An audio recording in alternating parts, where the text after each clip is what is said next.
السلام علیکم ورحمۃ اللہ وبرکاتہ۔ جی ڈیئر اسٹوڈنٹ، بیٹا میں امید کرتا ہوں آپ سب خیر و عافیت سے ہوں گے، اور یہ بھی امید کرتا ہوں کہ جو کل والا لیسن تھا ہمارا، آپ نے اچھی طرح اس کو یاد کیا ہوگا اور لکھا بھی ہوگا۔ جی بیٹا، آج ہمارا ٹاپک ہے، شخصیت ہے حضرت عمر بن عاص رضی اللہ تعالیٰ عنہ۔ صحابہ کرام، یہ صحابی رسول ہیں، حضرت عمر بن عاص رضی اللہ تعالیٰ عنہ۔ تو ان سے جو ہے وہ لیسن ہے ان کے اوپر۔ تو سب سے پہلے آپ نے یہ الگ سے ہیڈنگ بنا کر سب سے پہلے یہ ایڈ کرنا ہے، آغاز حضرت عمر بن عاص عزت و شرافت، سخاوت و شجاعت، ذہانت و فطانت اور ہمدردی جیسی صلاحیتوں سے مالا مال عظیم صحابی رسول، نامور سپہ سالار و فاتح مصر ہیں۔ یہ ان کا مختصر سا تعارف ہے جو آپ نے سٹارٹ میں لکھنا ہے۔ اس کے بعد دوسری ہیڈنگ ہے نام و نسب۔ آپ رضی اللہ تعالیٰ عنہ کا نام عمر اور والد کا نام عاص ہے۔ تعلق، آپ رضی اللہ تعالیٰ عنہ کا تعلق قبیلہ قریش کی شاخ بنو سہم سے تھا۔ سردار، آپ رضی اللہ تعالیٰ عنہ کے والد اپنے قبیلے کے سردار اور بڑے تاجر تھے۔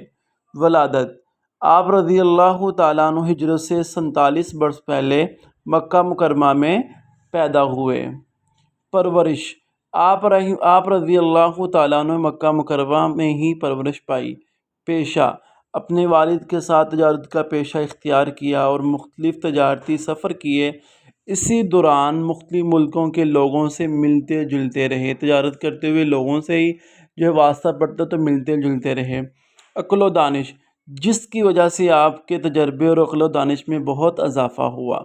تعلیم، آپ رضی اللہ تعالیٰ عنہ نے کاروبار کے لیے لکھنا پڑھنا بھی سیکھ لیا تھا۔ تو اس سے معلوم ہوا کہ تعلیم جو ہے وہ اس کے بغیر گزارا نہیں ہے، کوئی بھی کام تعلیم کے بغیر مکمل نہیں ہوتا۔ سپہ گیری و شاہ سواری کا فن، آپ رضی اللہ تعالیٰ عنہ نے بچپن ہی سے سپہ گیری و شاہ سواری کا فن سیکھا تھا۔ آپ رضی اللہ تعالیٰ عنہ فرماتے، سپہ گیری و شاہ سواری میرے آباء و اجداد کا فن ہے اور میں اسے انسان کا سب سے بڑا جوہر سمجھتا ہوں۔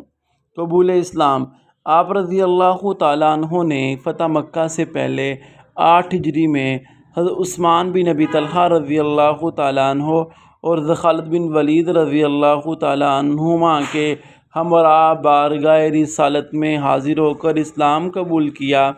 ان تینوں کے اسلام لانے پر رسول اللہ صلی اللہ علیہ وآلہ وسلم بہت خوش ہوئے اور فرمایا، مکہ والوں نے اپنے جگر کے ٹکڑے تمہاری طرف پھینک دیے ہیں۔ شجاعت و بہادری، رسول اللہ صلی اللہ علیہ وسلم نے حضرت عمر بن عاص رضی اللہ تعالیٰ عنہ کو شجاعت و بہادری کی وجہ سے بہت سی جنگوں میں انہیں مختلف ذمہ داریاں سونپی۔ معرکہ ذات الثلاث میں 200 مجاہدین پر امیر بنا کر بھیجا اور شاندار کامیابی حاصل کی۔ وہاں سے سفارتکاری، سفیر جیسے نمائندہ جسے کہتے ہیں اسے، تو ہمارے ملک کے بھی نمائندے باہر کے ملک میں جاتے ہیں اور نمائندگی کر رہے ہوتے ہیں ہمارے ملک کی، تو اس طرح یہ بھی سفیر تھے۔ حضرت عمر بن عاص رضی اللہ تعالیٰ عنہ سفارتکاری کا وسیع تجربہ رکھتے تھے۔ قبول اسلام سے پہلے اور اسلام قبول کرنے کے بعد انہوں نے سفارتی مہموں میں بھرپور طریقے سے حصہ لیا۔ عمان کا سفیر، نبی کریم صلی اللہ علیہ وسلم نے ان کی صلاحیت سے فائدہ اٹھاتے ہوئے انہیں عمان کا سفیر بنا کر بھیجا۔ رسول کریم صلی اللہ علیہ وسلم نے عمر بن عاص کو عمان روانہ کیا۔